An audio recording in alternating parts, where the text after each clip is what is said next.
अस्सलाम वालेकुम दोस्तों, वेलकम करता हूँ आपको अपने प्लांट्स गार्डन चैनल पर। आज हम बात करेंगे कि अपने पौधों में हम कौन सी खाद दें जो ज़्यादा अच्छी हो और ज़्यादा बेस्ट हो। ज़्यादा अच्छी खाद कौन सी है, केमिकल है या ऑर्गेनिक है? तो आज हम जो है वो इसी भी बात करने वाले हैं। तो खादें तो दोनों ही अच्छी होती हैं, केमिकल भी अच्छी होती है और ऑर्गेनिक भी अच्छी होती है। केमिकल आप दो तरह की होती हैं। केमिकल एक तो होती है दानेदार, जैसे कि ये वाली है DAP, NPK, यूरिया वगैरह, और एक आती है पाउडर फॉर्म में जो वाटर सोल्यूबल होती है, पानी में हल हो जाती है। वो उसको पानी में हल करके जो है वो पौधों को दिया जाता है। और इसको पानी में नहीं हल किया जाता है, इसको ऐसे जो है मिट्टी में फैला दिया जाता है और ऊपर से मिट्टी को हल्का हल्का कवर कर दिया जाता है। ये आहिस्ता आहिस्ता जो है वो पौधों को मिलती रहती है। फिर जो वाटर सोल्यूबल होती है वो फ़ौरन से पौधों को मिलना शुरू हो जाती है, फ़ौरन से जो है वो पानी में हल हो जाती है और पौधों की जड़ों में जो है वो पहुँच जाती है। उसका असर जो है वो आपको 24 घंटे के अंदर अंदर जो है वो देखने पर नज़र आ जाता है। इसका असर जो है वो आपको तकरीबन हफ्ते या 2 हफ्ते में नज़र आएगा, क्योंकि ये स्लो रिलीज़ जो है वो फर्टिलाइज़र होता है। स्लो जो ये पौधों की जड़ों में जो है वो जाता है। और ऑर्गेनिक भी जो है वो काफ़ी टाइम टेकिंग होता है, काफ़ी लेट चला जाता है।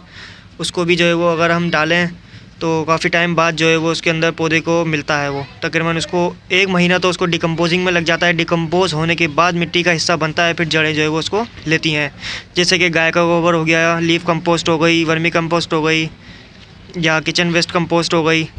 इस तरह की जो खादें होती हैं वो जो है वो टाइम टेकिंग होती हैं काफ़ी। तो आज मैं आपको बताऊंगा कि ना कौन सी खाद जो है वो हम पौधों में दे सकते हैं, कौन सी खाद जो है वो बेस्ट होती है। तो खादें तो दोनों ही बेस्ट होती हैं, ऑर्गेनिक भी मैं आपको दिखाता हूँ अभी। ये देखें, ये है गाय का गोबर, बारीक किया हुआ, डिकम्पोज हुआ हुआ।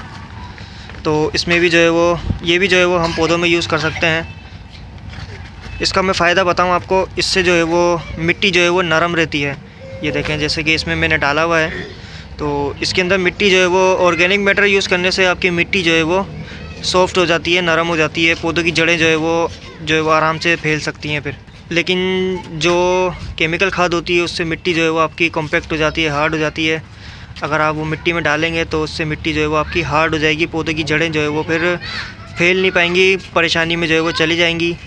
पौधे को खाद तो मिलेगी, लेकिन फिर बाज़ दफ़े ये ऐसा होता है कि ना हम उसको यूज़ कर रहे होते हैं पौधों में, फिर पौधों पे जो है वो खाद का असर होता नहीं है, पौधे जलने लग जाते हैं ऊपर से। फिर हम यही सोचते हैं कि खाद का या तो ओवर यूज़ हो गया है या फिर जो है वो हमने कम खाद दी है या ज़्यादा दे दी है। तो ये ख़यालात भी आते हैं हमारे जहन में।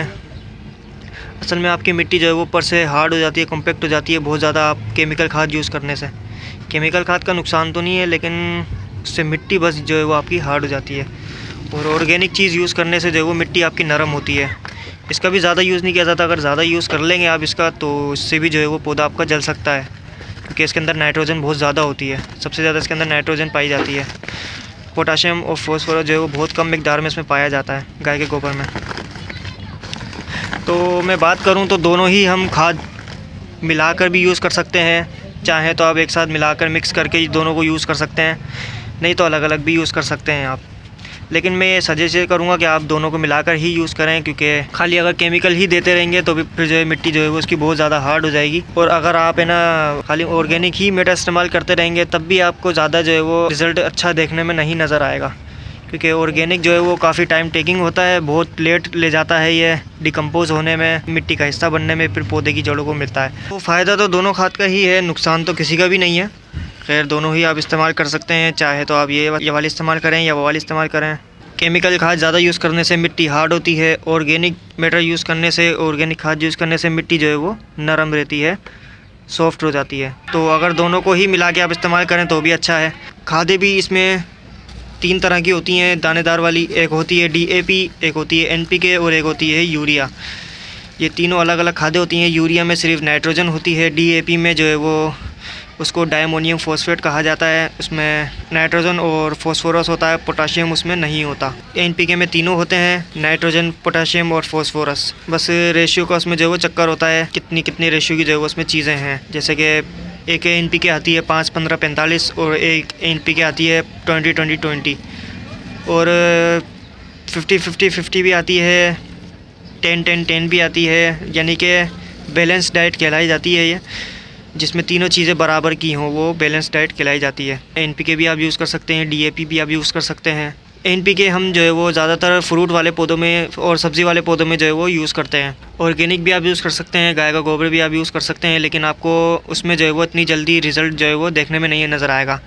आपने खाद का, गाय के गोबर का सिर्फ इसलिए इस्तेमाल करना है कि हमें उसकी मिट्टी जो है वो नरम करनी है बस।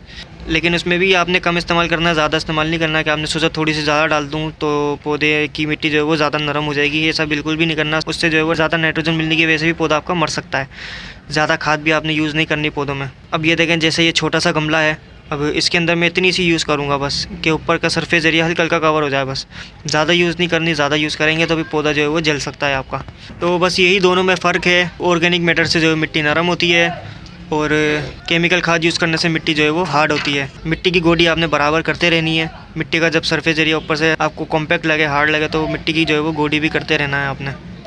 तो उससे जो है वो मिट्टी की एयरेशन भी जो है वो अच्छी रहेगी। तो बस यही आज की मेरी वीडियो थी। अगर वीडियो अच्छी लगी हो तो वीडियो को लाइक कर दिया करें। मुझे खुशी होती है कि मेरी वीडियोस भी जो है वो कोई पसंद कर रहा है। वीडियो अच्छी लगी हो तो लाइक करिएगा, चैनल को सब्सक्राइब करें ताकि मैं आपके लिए ऐसी अच्छी वीडियोस लाता रहूँ। तो फिर मिलेंगे किसी नई इन्फॉर्मेटिव वीडियो के साथ। तब तक के लिए अपना रखिएगा बहुत सारा ख्याल। खुदा हाफिज़।